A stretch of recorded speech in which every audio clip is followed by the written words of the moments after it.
राजा दशरथ जो कश्यप ऋषि के रूप में थे, माँ अदिति जो कौशल्या रूप में आशीर्वाद पाई थी, लेकिन आए हैं कैसे? प्रभु वही अपने चतुर्भुज रूप में। देखिए, मैं आनंद अतिरेकता में वो बधाई भले गवा दिया, कथा अभी बीच में पड़ेगी। प्रभु आए हैं चतुर्भुज रूप में। अब माँ जब देखी तो बोली क्या? अरे भैया, ये कौन सा लड़का है जो चार भुज पूरे मुकुट सुकुट लेके तीर धनुष लेके आ गए? क्यों भाई? प्रगट कृपाला। अब जब बोले अरे ये कौन सा बेटा है भैया? ऐसा कौन सा बेटा होता है? हाँ? बोले तो क्या करूं? तो अब देखिए, प्रभु मुस्कुरा करके पूछते हैं तो माता क्या बोली? माता पुण्य बोली तो मति डोलो कजहु तात यह रूपा। यह जो रूप लेके आए हो ना, तो कीजिए सुलीला अति प्रिय शीला, यह तो परम अनुपम। मैं अपने बेटे के रूप में मांगी थी, मैं ये चतुर्भुज रूप में नहीं मांगी थी। छोटा बालक बनिए और शिशु लीला कीजिए। और जैसे ही भगवान ने सुना ये बात तो सुनि वचन सुजाना रोदन ठाना बालक।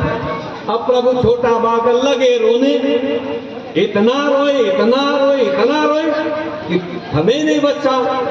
और इस तरह से इस पद को जो गाता है वह परम पद को पाता। यह श्रीमद् रामचरितमानस भगवान का यह आदेश है। अब भगवान जैसे ही आए, विप्रधेन सुरसंत लिंग अवतार निज इच्छा निर्मित माया गुण गोपार। अब देखिए, एक भजन होती है, भगत के बस में है भगवान। भगवान भक्त के बस में है। ये प्रमाणित करता है यहाँ कि जब एक भक्त के रूप में प्रभु ने एक भक्त से जो अब अंग्रेजी बोले तगड़ा कमिटमेंट किया है, अर्थात संकल्प दिया, वह पूरा करने के लिए नर रूप में आए हैं। अब इस तरह से प्रभु धरती का भार हरने के लिए गौ माता इनके कल्याण के विविध रूपों में, विविध कल्पों में, विविध युगों में आते हैं। श्रीमद् भागवत गीता जी में भी इसका बड़ा सुंदर निरूपण है। यदा यदा ही धर्म से ग्लानिर्भवति भारतम। बोलिए बोलिए बोलिए। ये जब भी धर्म की हानि होती है, प्रभु विविध रूप में भक्तों के कल्याणार्थ आते हैं। अब रूप क्या होता है? नरसिम्हा से लेके 12 अवतार तक मेरे प्रभु का है। ये आप पूछना कि किस रूप में आएंगे, ये थोड़ा हम लोग समझ के, इसीलिए कहा क्या हर में हरि निहार, हर एक जीव। अच्छा, हर हर महादेव, इसका मतलब क्या होगा? हम लोग सब तो बोलते हैं, अरे भाई हमेशा बोलते हैं हर हर महादेव। क्या हुआ? हर हर जितने भी सब में मेरे महादेव निवास करते हैं, ये समझने वाली बात है। सब में हरि का निवास है। अब इस तरह से जैसे ही भगवान तो इतना तेज हो रहे हैं कि मान ही नहीं रहे हैं। अब कई बार रुदन परम प्रियवाणी समृद्ध चली आई सबरानी हर सित जहता धाई दासी आनंद मंगल सुकल पुरवासी। दशरथ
अब इस तरह से जैसे ही यह समाचार चक्रवर्ती सम्राट राजा दशरथ को पता चला, देखिए आनंद अतिरेकता में अपने शरीर बहुत ही शिथिल हो जाते हैं। जब हमको बहुत आनंद में हो जाएंगे तो हाथ पाँव कमजोर हो जाता है, पता है कि बहुत आनंद आ जाए तो ये आनंद की अतिरेकता में, मतलब बहुत खुशी के कारण राजा दशरथ के हाथ पाँव में नहीं उठे। इतना आनंद क्यों कि मेरे घर कौन आए हैं जिनके नाम के सुनने और सुमिरने से कल्याण हो जाए, किसका, जगत का, सबका सुख होता है, वह मेरे घर आए हैं। और इस तरह से पुनः उठे हैं और गुरुदेव भगवान के पास गए हैं। अब समझिए, यहाँ श्रीमद रामचरितमानस भगवान जी हम लोग को एक बहुत स्पष्ट संकेत और संदेश दे रही है कि जब भी जीवन में कुछ सुख दुख अच्छा बुरा हो, उसका सबसे पहला हमको किसके आश्रय में जाना चाहिए। वहां जब दुख हुआ तो कहाँ गए, भय ग्लानि गुरु के। यहाँ जब आनंद हुआ तो कहाँ जा रहे हैं, गुरु के पास। अब ये क्या संकेत करते हैं, देखिए आज हमारे माता पिता प्रथम गुरु हैं। हमारे माता पिता हम प्यारे बच्चों से, युवाओं से हम आग्रह करते हैं व्यासपीठ के माध्यम से कि आपको कुछ नहीं समझ में आता है, जब आप जीवन में फंस जाए तो अपने माता रूपी गुरु से, पिता रूपी गुरु से जरूर बात करें। आज समाज में बहुत तरह की विसंगतियां हो गई है। उन सामाजिक परिप्रेक्ष पर, सामाजिक जो विडंबनाएं हैं उन पर तो मैं चर्चा नहीं कर सकता, लेकिन जो मूल कारण है इन अव्यवस्थाओं का, जैसे आज हमारा युवा डिप्रेशन में चला गया है। आज युवा तमाम तरह के तनाव में, तमाम तरह की बीमारियों से ग्रसित है। और हमारे युवा जो कोमल कपोल फूल हैं, मेरे समाज के, मेरे राष्ट्र की मूल धरोहर है, आत्महत्या कर लेते हैं। इसका कारण क्या है? क्यों कि हमने अपने बड़ों से आश्रय लेना छोड़ दिया। हम अपने आप को यंत्रों से इतना बांध चुके हैं कि जो कुछ भी होता है हम केवल वही यंत्र, वही मोबाइल, वही लैपटॉप, वही सोशल मीडिया। इस कारण यदि हमारे जीवन में कुछ दिक्कत आ रही है तो हम उसको समझ नहीं पा रहे हैं। मेरे प्यारे बच्चों, मेरे प्यारे युवान भाई बहन, आप सबसे मेरा आग्रह है कि आप गुरु की शरण ले। अब यहाँ पर थोड़ा सा हमारे सामाजिक विसंगतियां भी, गुरु कहाँ है, बच्चे हैं। अरे भाई ठीक है, माता पिता तो हैं, वो भी नहीं है। बड़े लोग कहते हैं कि गुरु कहाँ है। अरे भाई श्रीमद रामचरितमानस भगवान जी स्पष्ट संकेत कि सब ही सुलभ सब दिन सब देता, सब ही सुलभ सब दिन सब देता, सेवत सादर समर्पण देता। हर वक्त हर जगह गुरु मौजूद है। आप आदर के साथ उनकी सेवा तो करिए। अब इज्जत दिमाग में भरल बा कि गुरु गुरुवे रह गए, चेला चीनी हो गए, उनके जन्म में गुरु कहाँ मिले। जो ऐसी मानसिकता के लोग हैं उनको कहाँ मिलेगा। आज भाऊ जी हमको बता रहे थे कि कथा क्या है। अभी आप सब लोगों ने भी सुना होगा कथा क्या है। कथा श्रवण के लिए कुछ निर्देश है शास्त्रों के। जैसे ही कथा, एक बार रे ताजुग मारी, एक बार रे ताजुग मारी, संभो गए बजरी सिपाही, संभो गए बजरी सिपाही, संगत जननी भवानी,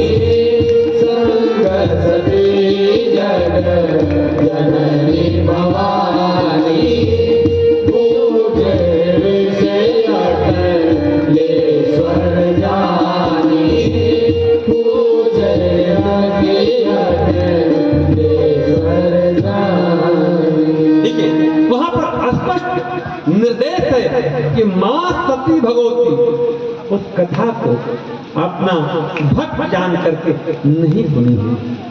कभी भी कथा कहीं भी हो, किसी भी जगह हो, कहने वाला कोई भी हो, अगर आपके अंदर श्रद्धा है तो कथा आपका कल्याण कर जाएगा।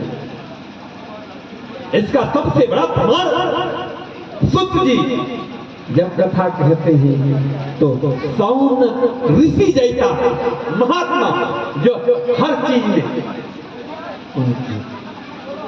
उनके गुरु सदृश हैं, लेकिन फिर भी सौनक ऋषि बड़े प्रेम और सम्मान के साथ सुत जी की कथा सुनते हैं।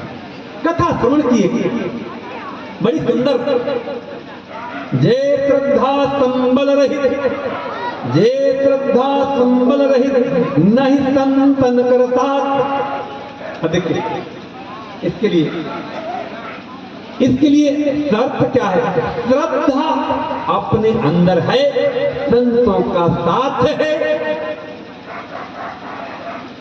तो आपके लिए यह कथा, यह सत्संग हमेशा कल्याणकारी होगा।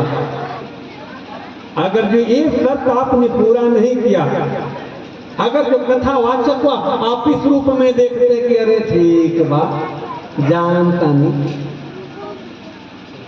बंधु मैं आग्रह करूं व्यास से कि कथा आपके लिए अहितकर हारकारी होगी।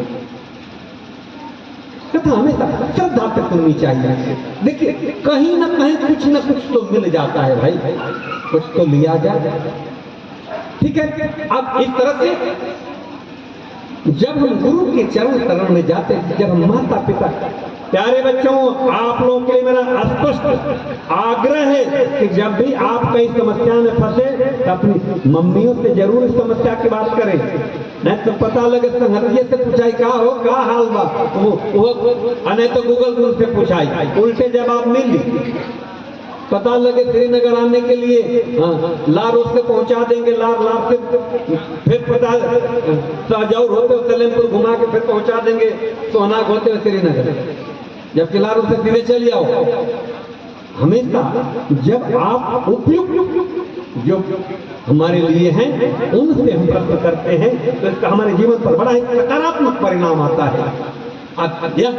हमारे चक्रवर्ती सम्राट राजा दशरथ ने पुनर् अपनी क्रियाओं से हम सबको एक प्रेरणा देते। अब इस तरह से हमारे प्रभु बहुभाग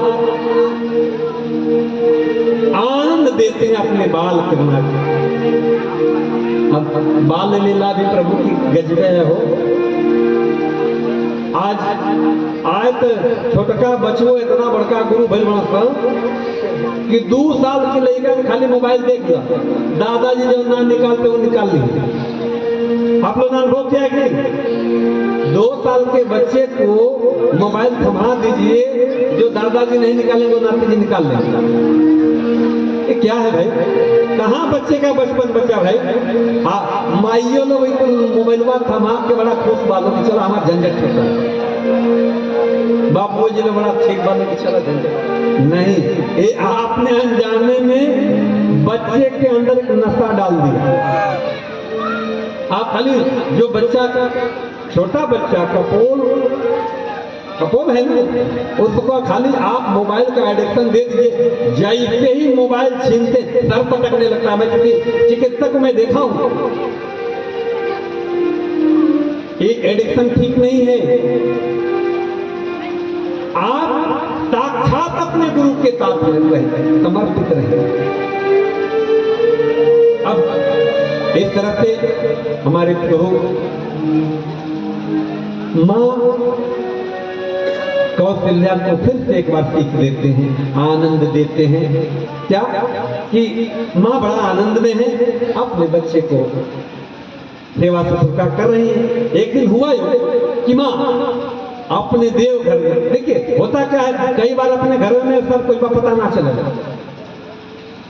ऐसा ही माँ कौशल्या के साथ भी हो रहा है। अब उनके पुत्र बन के प्रभु आ गए हैं, लेकिन अभी भी वही बात समझ में आ रही है। कि हमारा लड़का है। प्रभु ने वहां मां को फिर से अपना एक स्वरूप दिखाया है। मां नहा धो करके प्रभु को पालने में सुला दे रही है और पुनः अपने पवित्र होकर के और भोग लगाने के लिए अपने देवालय में जाती है। देवालय में जाकर के जैसे ही भोग लगाने के लिए रखती है पात्र, तो देख रहे हैं कि जो उनके बच्चे हैं रघुबर सरकार वहां भोजन जो रखा वो प्रसाद पाने लगे। मां को लगा मुझे भ्रम हुआ है क्या, भाई होगा कि नहीं।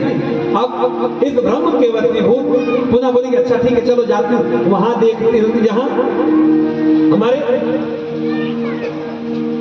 जो प्रभु जिन बच्चे को सुलाए उनको देख लेती हूँ। वहां गए तो क्या देखे कि वहां वैसे ही सोए। फिर गए मंदिर पर, फिर क्या देख रहे वहां वैसे खा रहे। अब यहाँ मां एकदम से घबरा करती। अब समझिए कि जहां एक मां के दिल पे क्या गुजरेगी। एक के लिए एक बार दो जगह लौकता क्या हुई हो। अब समझे वाली बात, मां एकदम से घबरा गई। जैसे ही मां घबराई, प्रभु ने अपना पुनः वह रूप दिखलाया कि देखो मैं कौन हूं। मां फिर घबराई, बोले कि ये क्या। बोले कि अब समझ लो मैं कौन हूं, लेकिन बोले फिर ऐसा मेरे साथ मत करना। प्रभु ने कहा एक बात है, ये बात भी फिर किससे मत कहना, मैं ये हूं, ये बात पुनः किसी से मत कहना। इस तरह से प्रभु ने मेरी मां कौशल्या को अपना रूप दिखाया है। और यहाँ से आगे चले, प्रभु अपने बाल सखाओं के साथ, बंधुओं के साथ बड़े प्रेम से आनंद में हैं। और उसके बाद बाल लीला करते करते प्रभु के कौने तरह खेले लेता नहीं हो। कल हिल जा प्रभु को खेलने का सरजू किनारे का ये भजन है कि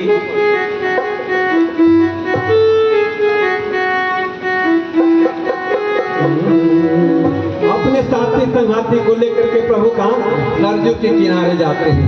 बड़ा आनंद लिया जाए, आज आनंद का दिन है। सरजू के तीर आज खेले रघुनंदन बबुआ। सरजू के तीर आज खेले रघुनंदन बबुआ।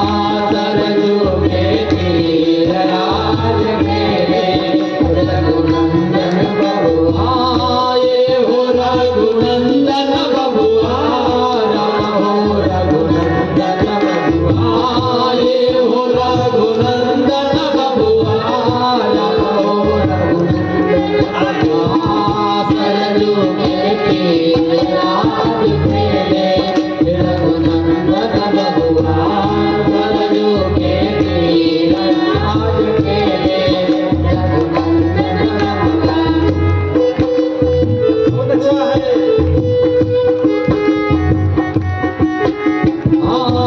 अनुज सखा के संग प्रेम मंगल।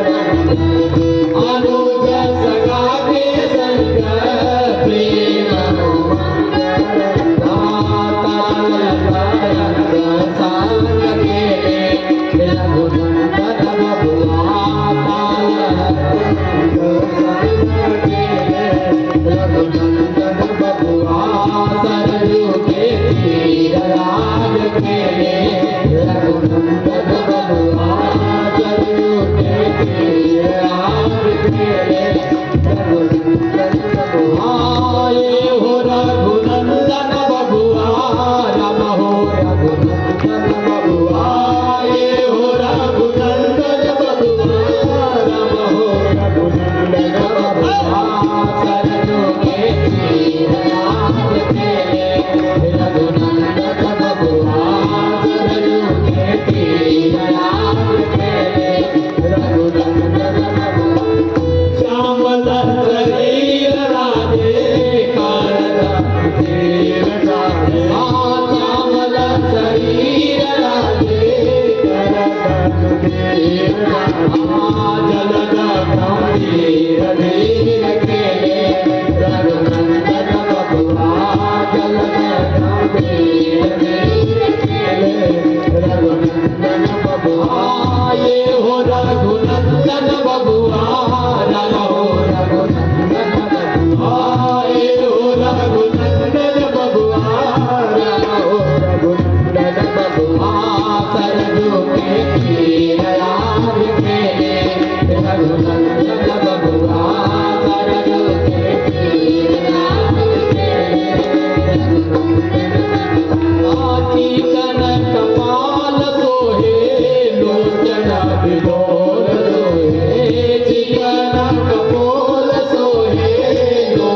विमोल सोहे तीतल कपोल सोहे लोचन विमोल सोहे तीतल कपोल सोहे लोचन विमोल सोहे आनंद गोल गोल खेले रघुनंदन बबुआ आनंद गोल गोल खेले रघुनंदन बबुआ ये हो रघुनंदन बबुआ राम हो रघुनंदन बबुआ ये हो रघुनंदन बबुआ राम हो रघुनंदन बबुआ सरजू के तीर याद खेले रघुनंदन बबुआ सरजू के तीर याद खेले रघुनंदन बबुआ विविध विमान बने विविध विधान बने विभूत विमान बने विविध विधान विविध विमान बने विविध विधान बने विभूत विमान बने विविध विधान मन दोष गान याद खेले रघुनंदन बबुआ मन दोष गान याद खेले रघुनंदन बबुआ ये हो रघुनंदन बबुआ राम हो रघुनंदन बबुआ ये हो रघुनंदन बबुआ राम हो रघुनंदन बबुआ सरजू के तीर याद खेले रघुनंदन बबुआ सरजू के तीर याद खेले रघुनंदन बबुआ आजकल देखा हम लोग के याद हुई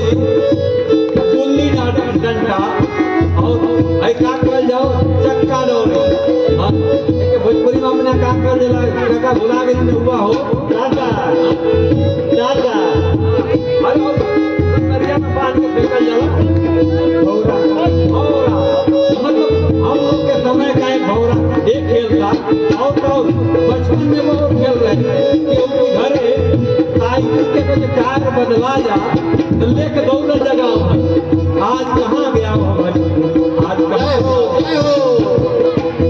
तेरे भौरा चक्कर डोरी अमर गोरी गोरी तेरे भौरा चक्कर डोरी अमर गोरी गोरी तेरे भौरा चक्कर डोरी अमर गोरी गोरी गिरधर के चीरे चोर खेले रघुनंदन बबुआ गिरधर के चीरे चोर खेले रघुनंदन बबुआ ये हो रघुनंदन बबुआ राम हो रघुनंदन बबुआ ये हो रघुनंदन बबुआ राम हो रघुनंदन बबुआ सरयू के तीर याद खेले रघुनंदन बबुआ सरयू के तीर याद खेले रघुनंदन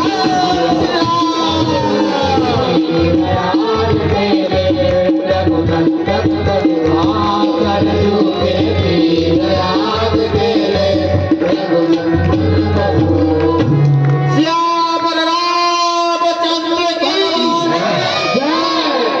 जय हो आज आनंद उत्सव है हमारे गांव में हम लोग सब भगवान के हर तरह के लीला का बाल लीला का वर्णन कर रहे हैं।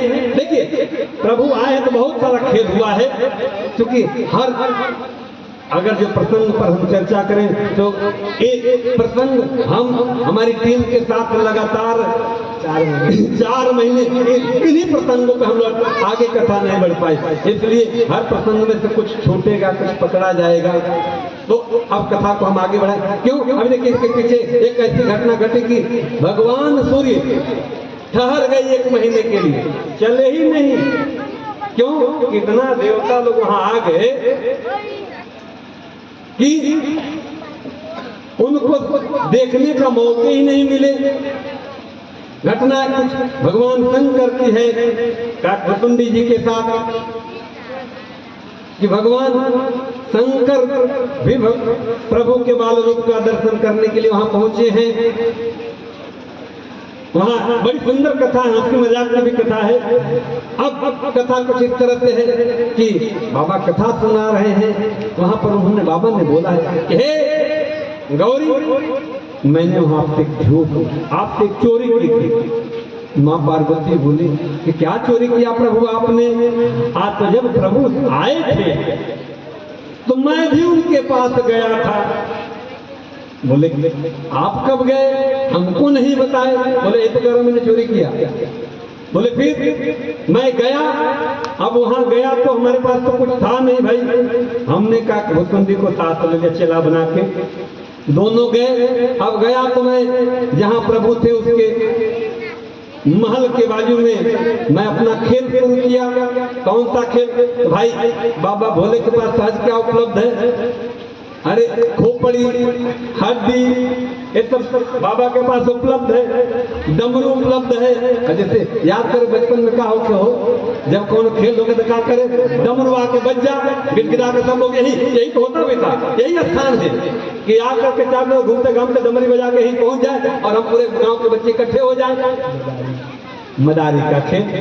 प्रभु क्या बोले कि मैं मदारी का रूप बना करके प्रभु के महल के बाजू में शुरू किया। जैसे ही डमरू बजाया, भीड़ भाड़ हुई, आए द्वारपालों पर भगा दिए भगो जाते। अब करे तो क्या करे भाई, द्वारपालों की तो सुननी पड़ेगी। अब बोले क्या वैसा काम तो अपने को प्रभु का दर्शन तो होगा नहीं। बोले फिर मैं गया सरजू के किनारे। अब सोचा कि ये अब डमरू वाला प्लानिंग तो फेल हो गया, तो कौन सा प्लानिंग? अब वहां ज्योतिषी का एक प्लानिंग थी। जो आए उनका हाथ देखना शुरू किया। बोले प्रभु ठीक है, कोई बात नहीं। अब लगा दिया अपने चेलवा को कि जाओ लोगों में प्रचार करो कि एक कैलाश के महाराज आए, सबका हाथ देख रहे हैं। अब लगे हाथ देखने, जो आया सबका। अब उसी समय एक दासी जा रही थी। महाराज जी बोले आई। बोले क्या महाराज आए हैं, हाथ देखते? ठीक, कोई बात नहीं, हमारे यहाँ राजा के पुत्र हुए हैं, चलिए मैं उनका भी बात करता हूँ। बोले ऐसा मत करो, जाकर पहले पता तो करो। वहां गए तो आदेश मिला कि ठीक है लेके आओ। लेके गए तो दो लोग। देखिए भाई, अब चक्रवर्ती सम्राट का घर, वहां किसी की एंट्री तो होगी नहीं फूकते की। जब पहुंचे तो भाई दो में से कोई एक के जाएगा। तो बाबा बोले भाई ये तो मैं हूं, तो मैं जाता हूं। चेलवा को बाहर रख दिया जाए। चेलवा बोला कि ज्यादा करेंगे बाबा तो मैं पोल खोल दूंगा। बोले भैया पोल मत खोल, मेरा शाम को मैं व्यवस्था करता हूं। अंदर गए तो बोले कि भैया हमारी अखियां कमजोर हो गई, मैं बुढ़ा हो गया हूँ। चेलवा आई, अगर जो लकड़िया देखी हथवा के तो समझ में आई तो हम बता पाई। अब इस बहाने चेलवा को भी बुलाया गया अंदर। अब गुरु चेला दोनों हाथ देख रहे हैं। जैसे प्रभु का हाथ बाबा देखे वो समाधि में चले गए और लगे सब बताने। पहले तो शांत हुए, समाधि में चले गए। अब चेला ठोस रहे हैं, अरे महाराज उठिए, यहाँ थोड़ा समाधि लगाने आए हैं। ठोस रहे हैं उनको। अब बाबा जगे, लगे बताने पूरी कहानी कि इसका जन्म ऐसा है, इसका कर्म ऐसा है, इसका ऐसा। जैसे ही वनवास की बात है, चलवा खोला, अरे बाबा इसके आगे मत बताइएगा, नहीं तो बवाल अभी शुरू हो जाएगा। अब यहाँ पार्वती पूछी, बहुत बढ़िया बात। अच्छा एक बात बताइए, आप वो समझे कि वो जो आपको सेविका लेके आई थी वो कौन थी? बोले नहीं मुझे तो नहीं पता, वो तो देवी उनकी सेविका थी। बोले वही मैं भी थी, मैं भी आपके साथ चोरी करी थी, हम भी प्रभु का दर्शन करने गई थी। इस तरह से विविध देवता लोग प्रभु का दर्शन करने के लिए विविध रूप में आए हैं और इस तरह से अयोध्या का आनंद बहुत बढ़ रहा है। प्रभु ने बाल लीला की, अपने बाल सखाओं के साथ हमने देखा भजन के माध्यम से। अब यहाँ से प्रभु के पढ़ने का समय आया। अब समझिए इसका विवेचन जो है 273। देखिए मैं क्यों बताते जा रहा हूँ, क्योंकि मैं जानता हूँ कि यहाँ 273 दोहा के आगे हमारे गांव के लोग रामचरितमानस से, हमारे गांव के नहीं कहीं के भी लोग रामचरितमानस जी को लेके जाते हैं और पूरा साज सज्जा के साथ लाल कपड़ा में लपेटते हैं और 2 राउंड मार करके रख देते हैं कहाँ? मंदिर में। और उसके बाद जाएंगे तो बस 2 अगरबत्ती लपेट लेंगे। बस हो गया काम खत्म। मैं ये सब इसलिए विश्लेषण कर रहा हूँ कि आप लोग थोड़ा खोल के पढ़िए कि कहाँ क्या ये सब लिखा हुआ है। उससे क्या होगा कि हम थोड़ा सा और आगे बढ़ेंगे। चलिए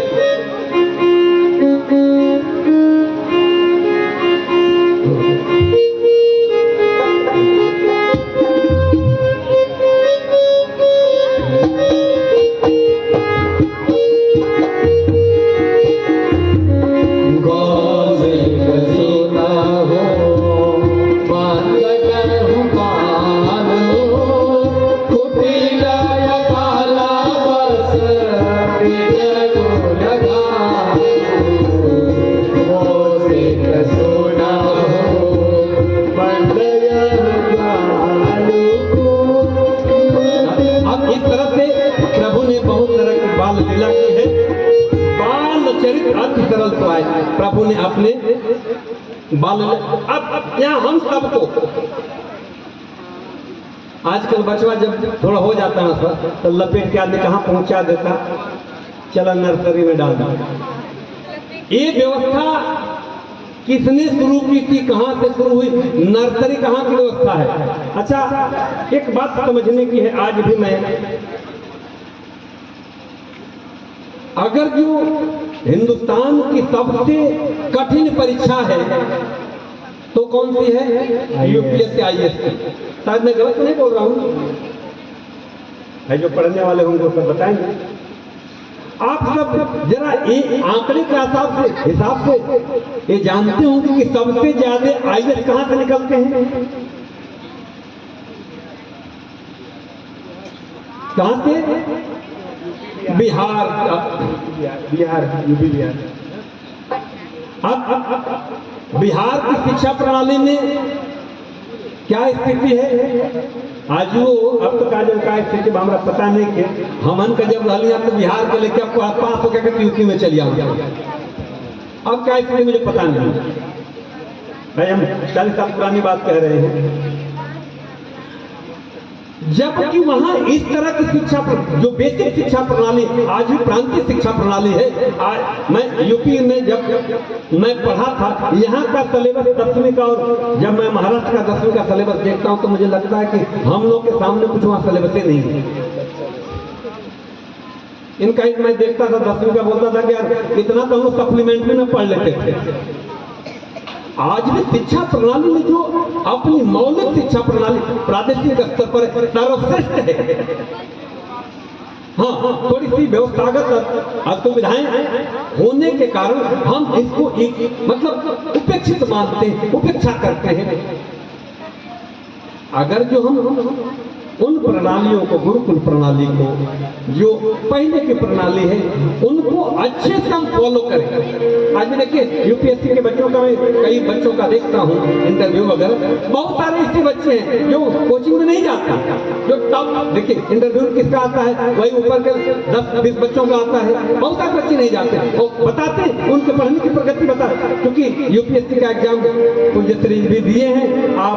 मैं इसीलिए कहा कि गुरुदेव भगवान आप हमारे गांव के बच्चों को मार्गदर्शन करिए कि यूपीएससी की तैयारी किस तरह से की जाए। देखिए मेरी एक आशा अपेक्षा है कि हमारे गांव में हर तरह का विकास। आप सबको पता होगा, ये जौनपुर में एक जिला है महाराज जी का, एक गांव है जिसको आईएसओ का गांव कहा जाता है। आप सबको पता है कि नहीं, पहले बताइए महाराज जी। उस गांव का नाम है कुद्दूपुर। वहां 50 से ज्यादा आईएएस है। कितना? एक तो नहीं, 50 से ज्यादा, खाली एक गांव में। अगर नहीं तक क्यों हुआ, आज तक क्यों हुआ? अगर जो वहां हो सकता है तो क्या मेरे गांव में नहीं हो सकता? हम ऐसा माहौल बनाए, ऐसे वातावरण उत्पन्न करें, ऐसी व्यवस्था। अब देखिए मुझे भी पता है कि ये काम एक दिन में नहीं होगा।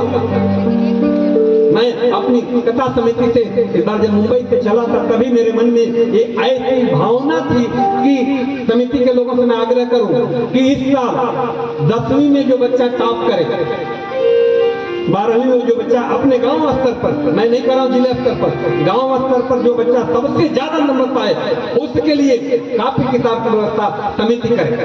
क्योंकि कम से कम कुछ तो हम गांव को कर सके। इस तरह से हम एक आध्यात्मिक वातावरण उत्पन्न करें जिससे आज मुझे दुख होता है जब मैं सुनता हूँ मेरे छोटे भाई मेरे सामने जिनको हमने गोद में खिलाया है, इतना दुख होता है जिनको हमने गोद में खिलाया है। गांव के वातावरण के कारण जवान बच्चे मर जा रहे हैं नशा के कारण। अब पिछले 2-3 सालों में मैं जानता हूँ इस पीड़ा को आप महसूस कर पाते हैं कि नहीं मैं नहीं जानता, लेकिन मैं वहां से बहुत पीड़ित होता हूँ। क्या वातावरण था। आज एक समय था कि हमारे गांव में इंटर कॉलेज डिग्री कॉलेज के प्रिंसिपल प्रोफेसर हुआ करते थे, आज कहाँ है मेरा। खुशी हुई कि आज हमारे ग्राम सभा में एक लड़की ने पीसीएस पास, गौरी में नगीना बाबू की बच्ची पास की है ना। कम से कम एक बच्ची ने ऐसा तो किया कि आज फक्र से हमको नाम लेने का मौका मिल रहा है। तो हम क्यों ना अपने गांव का ऐसा वातावरण बनाए कि हमारे गांव में बच्चे पढ़े लिखे हों। अब रामनिवास जी से बात कर रहा था, उनकी बच्ची एक LLM कर रही है, बहुत अच्छी बात है। बच्चे ऐसे निकले जिनको नाम लेने, जिनको सुनने से हमको गौरव महसूस होता है, गौरवान्वित महसूस करते हैं। आज मुंबई में हमारे बहुत सारे ऐसे मित्र हैं जिनके बच्चे IAS कर रहे हैं, PCS कर रहे हैं, PCS कर रहे हैं, सुन करके अच्छा लगता है। हम सब ग्राम वासियों का क्या दायित्व बनता है कि हम थोड़ा विशेषकर यहाँ जो रहने वाले हैं उनको बौद्धिक स्तर पर काम करने की जरूरत है, और जो बाहर है उनको सामाजिक और आर्थिक स्तर पर काम करने की जरूरत है, जिससे हमारे गांव का सर्वांगीण विकास हो। मेरी यही हेतु, इसलिए मैं बारंबार यहाँ आने का प्रयास कर रहा हूँ। मैं इसलिए कहा कि 11 साल तक हम धीरे धीरे जैसे गांव का माहौल आध्यात्मिक बनाते जाएंगे, चीजें बदलती जाएंगी। और देखिए जब माहौल सकारात्मक होता है तभी कुछ क्रियात्मक हो पाते हैं। हम सकारात्मक माहौल बनाएंगे। अब इस तरह से हम,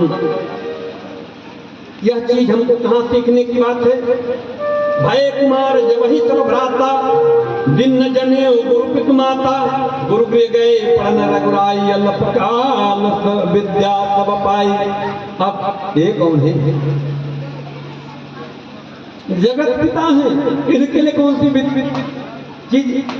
थोड़े ही समय में सब विद्या पाई। और उसके बाद अभी आप लोग 204 दोहा किया, थोड़ा सा इसको गाइए।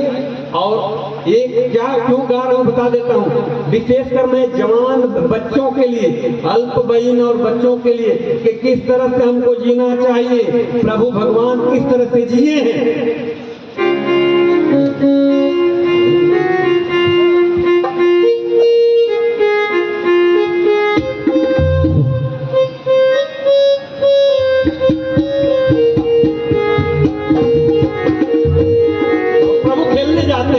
मित्रों के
ये चौपाई क्यों पढ़ा मेरे प्यारे बच्चों, मेरे बाल सखा, मेरे युवक जो आज युवावस्था में है, प्रौढ़ावस्था में है, बाल्यावस्था में है, कुछ करना चाहते हैं, उनके लिए ये बड़ी सुंदर ये मंत्र है। प्रभु कैसे जी रहे हैं? अनुज सखा संग भोजन करही, मातु पिता अज्ञान करही। कभी भी भोजन, हमारे में पुरानी ऐसी व्यवस्था थी कि दिन भर काम करने के बाद घर बदलों इकट्ठे हो जाते थे, छोटे बड़े सब साथ में बैठ के खाते थे। अब तो जमाना इतना बढ़िया एडवांस हो गया बना कि अगर जो व्यवस्था थोड़ो आगे पीछे बा तो खाना बेडरूम में ले जाके खाई जाता है। भाई की जरूरत नहीं थे, माई की जरूरत नहीं, के बाबूजी की जरूरत नहीं थी, बेडरूम में जाकर सतवे समझ में आवता कि ना? ये क्या है? हमारे श्रुतियों में, शास्त्रों में कहाँ ये सब बातें हैं? पहले तो खाई जाता, अब कुछ दिन के बाद तलाक के एप्लीकेशनों करा दिया जाता। हमारे घर में, हमारे परिवार में घटित घटना है, इसलिए मैं द्रवित होकर बात कह रहा हूँ। मैं कोई फिलॉसफी और किसी को टोंट नहीं मारता, हमारे साथ ही घटित घटना है, मैंने उस दुख को झेला है। घर का मतलब मेरे सगे परिवार, हमारा एक पूरा परिवार है, मेरा सब घर है, हमारे पास बहुत सारा, मेरा परिवार बहुत लंबा है। तो जब मर्यादाओं को तोड़ करके कोई काम किया जाएगा मित्रों, तो उसका परिणाम बड़ा घातक होता है। इसलिए हमको हमेशा जो हमारे पुराने लोगों ने कुछ व्यवस्थाएं दी थी, उन व्यवस्थाओं में बड़ा दम था, आज भी दम है, लेकिन जानते समझ में कब आता है? का बरखा जब कृषि सुखानी, जब सब कुछ खत्म हो जाता तब जाकर समझ में आता है। मेरे प्यारे बच्चों, क्या कर रहे हैं मेरे प्रभु? अनुज सखा मित्र और छोटे भाइयों के साथ मिलकर के मेरे प्रभु भोजन कर रहे हैं और माता पिता के अनुसार काम कर रहे हैं। आज हम लोग क्या करते हैं? माई कहता है कि कोई मोबाइल मत चलेगा तो कपार मोबाइल फोड़ दे जाए। मेरे प्रभु क्या कर? माता पिता के अनुसार चल कर रहे हैं, और यही विधि हो सुखी पुर लोग। जिस काम को करने से पूरे गांव के लोग खुश होते हो, वैसा काम करना चाहिए। जैसा गांव तो छोड़ा जाए, घर में के लोग के चिंता नहीं करते गांव का। आज याद करें बचपन में भी हम लोग, मैं अपने बचपन, आजकल के बच्चे अगर जो आप लोगों को सीखना हो तो सीख सकते हैं। हम लोग के बचपन में जो हम लोग के बुजुर्ग सामने से आ जाते थे तो हम लोग रास्ता छोड़ देते थे। मैं बिना काम के स्कूल में खाली घर के नाते डंडे पे पीटा जाता था कि हमारा भतीजा जब तक इसको नहीं मारूंगा तो और लोग क्या कहेंगे, बिना किसी गलती के। अब मार के भी बहुत खुश होते थे चाचा कि बहुत पिटे लगा। ये होता था, ये हकीकत, और उस मार का परिणाम है कि वो यहाँ तक पहुँचाऊँ। ये मत समझना, वह मार ही हमको यहाँ तक पहुँचाई है। आप लोग इस चीज को बुरे तरीके से मतलब, हमारे बुजुर्ग, हमारे माता पिता काका बड़े बुजुर्ग जो कुछ समझाते हैं, हमको दंड देते हैं, उसमें हमारा कल्याण छिपा हुआ है।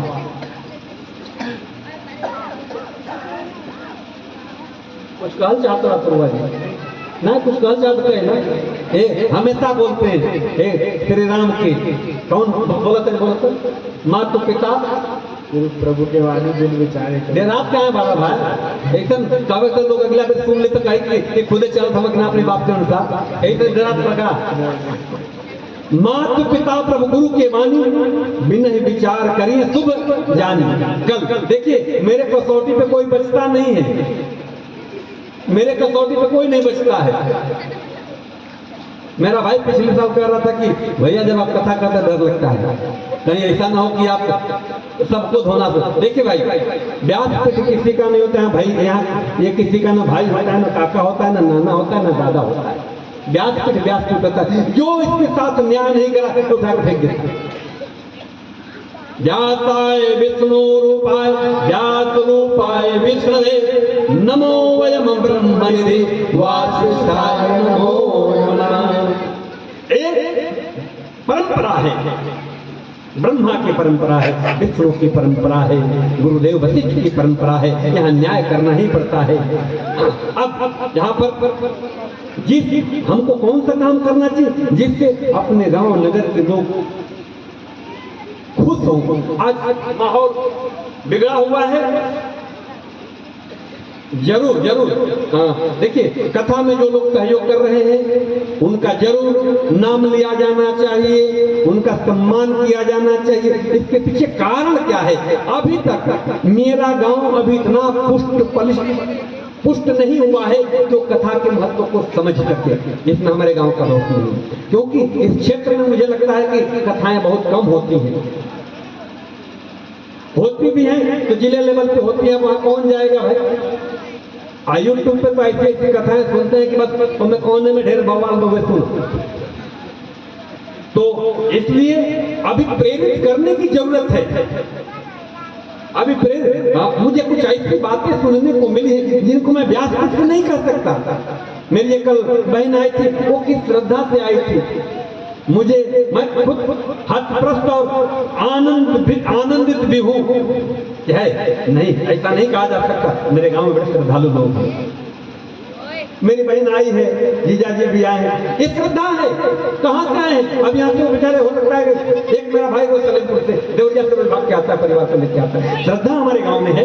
थोड़ा इसको और व्यापक लेवल पर पुष्ट करने की आवश्यकता है और इसके लिए पुनरअपि बारंबार इस क्रिया को करनी पड़ेगी। अब चाचा जी पिछले साल बेचारे नियम बनाने से मैं निकल जाऊंगा, लेकिन छठी में आते हैं, राम कथा तक रहते हैं। बहुत बहुत धन्यवाद।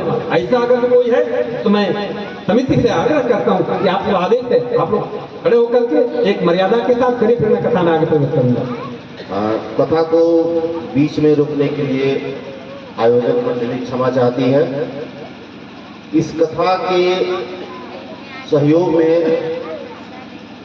कई लोग मुद्रा से, श्रम से, धन से। अब देखिए थोड़े समय में सब कुछ, और बच्चे, माता पिता गुरुजन सबसे पहले उठे। मैं अपनी बात बताऊं आज भी। अच्छा गुरुदेव मैं क्या करता हूँ? पहले ये हमारे साथ सोते हैं महाराज जी, पूछिए मैं क्या करता हूँ? सबसे पहले आपको प्रणाम करता हूँ, माँ धरती को प्रणाम करता हूँ, उसके बाद गुरुदेव को प्रणाम करता हूँ, बिस्तर को प्रणाम करता हूँ, बड़े भाई साहब हैं उनको प्रणाम करता हूँ, जो भी हमारे बड़े बुजुर्ग मिलते हैं सबको प्रणाम करता हूँ। ये धर्म है, सीखना पड़ता है। जहाँ ये नहीं सीखा गया वहाँ अहंकार उत्पन्न है। जानते हो ये नीचे झुकने से क्या होता है? अपने सर का जो अहंकार है अपना समाप्त हो जाता है। विशेषकर मैं युवा भाई बहनों से, जो आप खड़े हो, आप युवान हो, आप में ये चीजें आनी बहुत जरूरी है। अन्यथा क्या होता है कि आप बड़ों के प्रति आदर का भाव समाप्त कर देते हो। आज जैसे आज मैं बड़ा हूँ, आप छोटे हो, लेकिन किसी दिन आप भी बड़े होंगे। जिस दिन आप बड़े होंगे और आपका छोटा आपका निरादर करेगा, आपको बड़ा कष्ट होगा। इसलिए पहले ही अपने प्रकृति और प्रवृत्ति में लाया जाए कि हम अपने बड़ों का आदर करते। ये मैं नहीं कह रहा, श्रीमद रामचरित्र भगवान जी कह रही हैं। और इसके बाद माता पिता के आदेश से काम करना चाहिए। अब इसके बाद कथा थोड़ी दूसरी तरफ चलेगी। टाइम क्या हो गया? अच्छा आगे बढ़ेंगे, रुक जाए। कहें कि लोगों के अस्थायित्व को तो देख के मुझे लगता है कि 10 मिनट और कथा कही जा सकती है। एक बड़ी सुंदर भजन आएगी, इसलिए मैं चाहूंगा कि 5 मिनट रुकिए, 5 मिनट कथा को आगे बढ़ाई लेते हैं।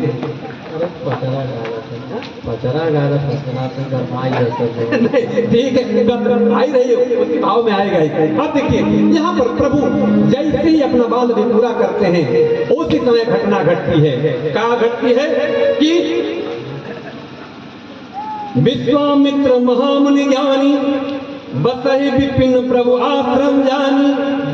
जब जहाँ जप यज्ञ जोग मुनि करही अति मारी सुभाव रही।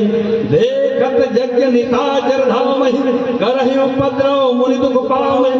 गाधित चिंता मन व्यापी हरि बिनु मरहि निशाचर पापी। तब मुनिवर मन किन्न विचारा प्रभु अब यहाँ पर क्या हो रहा है? इसी समय गुरु विश्वामित्र जी जो महाज्ञानी है,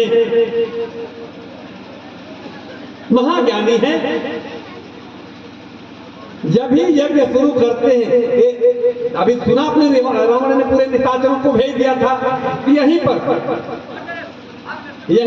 ये अपना बक्सर गाजीपुर का जो क्षेत्र बलिया का, ये शायद शास्त्रों के अनुसार विश्वामित्र जी का क्षेत्र है। अब यहाँ पर जैसे ऋषि शुरू करें यज्ञ, तब तक राक्षसा की लड़ाई उसी में कुछ ऐसा डाल दे जो बोला नहीं जा सकता, खत्म। अब इस तरह से बड़ा परेशान हो गए ऋषि। अंत में उनको पता चला कि भाई मेरे प्रभु तो आ गए, क्योंकि महामुनि ज्ञानी है। और इस तरह से उनके मन में जो चिंता थी, चिंता को बढ़ाते हुए उन्होंने जब देखा तो उनको यह ज्ञात हो गया कि प्रभु धरती का भार हरने के लिए आ गए हैं। और जब धरती के हार भरने के लिए आ गए तो वो तुरंत चल दिए कहाँ? राजा चक्रवर्ती दशरथ के घर। क्यों? हरि कहाँ आए हैं? उनके घर पे। अब उनके पास जाकर के जैसे ही पहुंचे, राजा दशरथ बहुभांति सेवा करके क्या कह रहे हैं, देखिए ये समझने वाली बात है। यहाँ भी एक सीख है। अरे मुनि, आपको यहाँ आने की क्या जरूरत? आप आदेश करते, मैं सेवक आपके चरणों में हाजिर हो जाता। और जब आ ही गए तो आप तुरंत आदेश करिए, मुझे क्या आदेश में आपकी जबान निकली कि नहीं, मैं पूरा कर दूंगा। कौन कह रहा है? राजा चक्रवर्ती दशरथ। क्या कह रहे हैं कि अरे गुरुदेव, आप कहिए मैं पूरा कर दूंगा। अब इसके बाद अपने चारों बच्चों को प्रभु के चरणों में, गुरुदेव के चरणों में डाल देते हैं। अब जैसे गुरुदेव भगवान देखे उनकी नजरें प्रभु की तरफ लगी रह गई, फिर भी संतुलन बनाते हुए आशीर्वाद दे करके अब पूछे कि क्यों आए?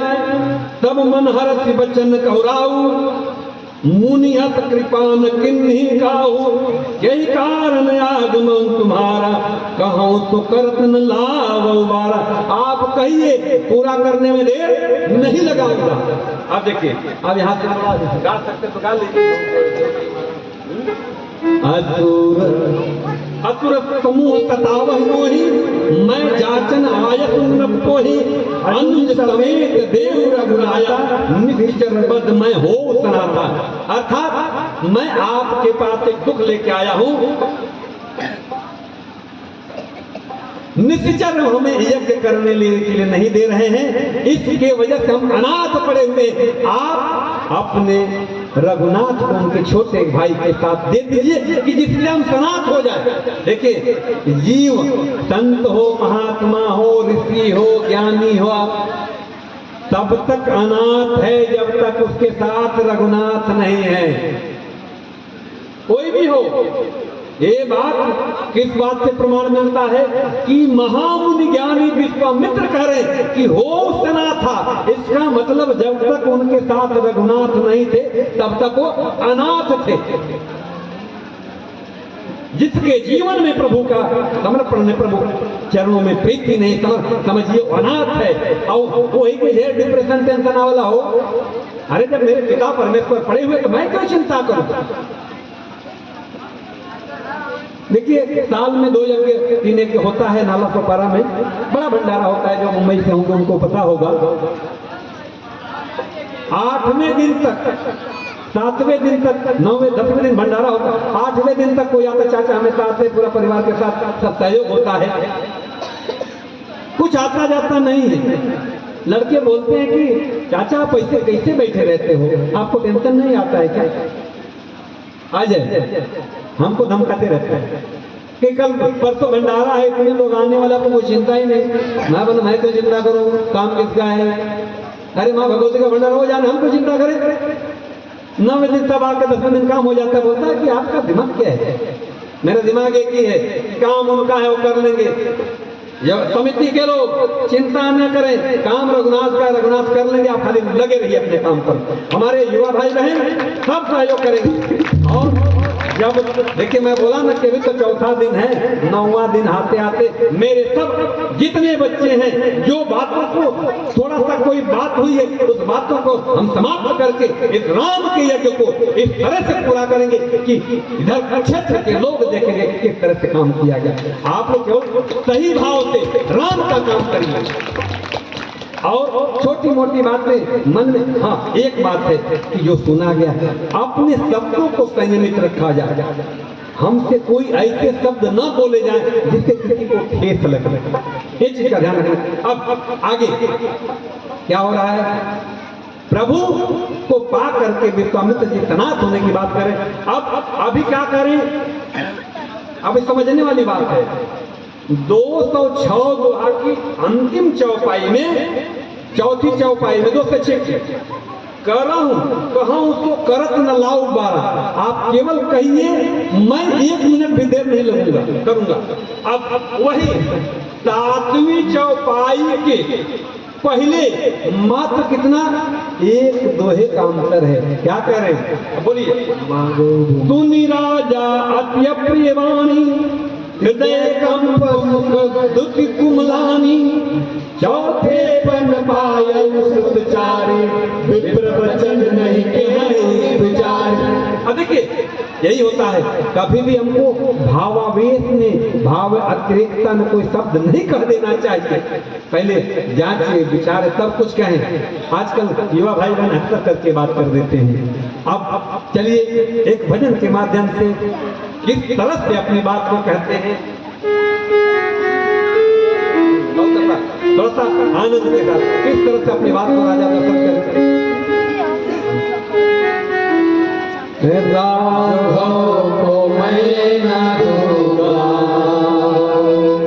मुनिनाथ मरते मरते, राघव को मैं न दूंगा, मुनिनाथ मरते मरते, मेरे प्राण ना रहेंगे, मेरे प्राण ना रहेंगे, यह दान करते करते, मेरे प्राण ना रहेंगे, यह दान करते करते, राघव को मैं न दूंगा। क्या कह रहे हैं विलक करके, हे गुरुदेव मैं राघव को नहीं ले सकता, इनको देते ही मेरे प्राण जरूर उड़ जाएंगे। आगे क्या करें, के बिना कदाचित मछली शरीर धारे, जल के बिना कदाचित मछली शरीर धारे, पर मैं न जी सकूंगा इनको बिना निहारे, पर मैं न जी सकूंगा इनको बिना निहारे, कौशिक से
मरते मरते राघव को मैं न दूंगा।